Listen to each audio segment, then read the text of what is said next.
just what is it about a Ferrari? Why are they so thoroughly and completely narcotic? Could it be, I wonder, those spine-tingling sound effects? Or the fact that they chatter to you? Through seat, pedals and steering wheel, there's this intense and passionate dialogue going on between car and driver.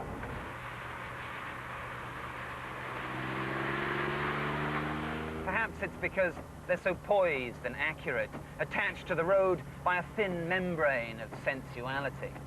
Whatever the allure, this, the Dino 246, is a very special creation of Enzo Ferrari's because it came not from the head, but from the heart.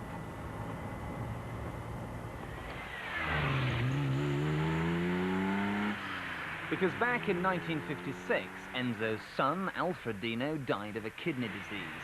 The great man was devastated, but his son's name was to live on in the form of the first Dino, the 206 GT. Designed by Pininfarina, it was simply called the Dino. Only 150 206s were built, and in '69 the 246 was unveiled at the Turin Motor Show to universal acclaim. Now, Enzo was no fool.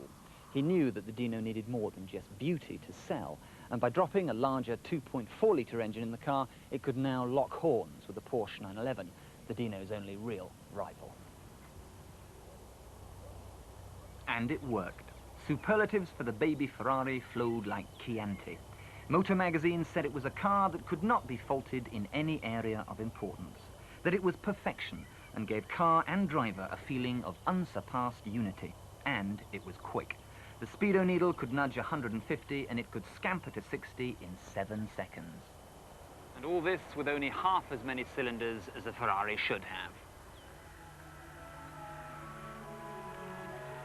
Between 1970 and 71, sales doubled both in Europe and North America, hardly surprising with a very reasonable £5,000 price tag. The Dino quickly became one of these 70s cars to be seen in, and was one of the most popular Ferraris ever made.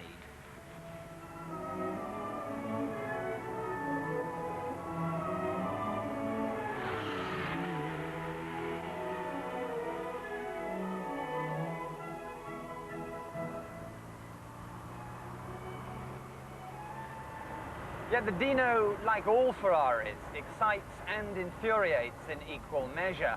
The interior's a mess, it's pure 70s tack. The dashboard is swayed. The fuel gauge is a pathological liar. The wipers on a 150-mile-an-hour car are useless. You'd do better with a damp Kleenex.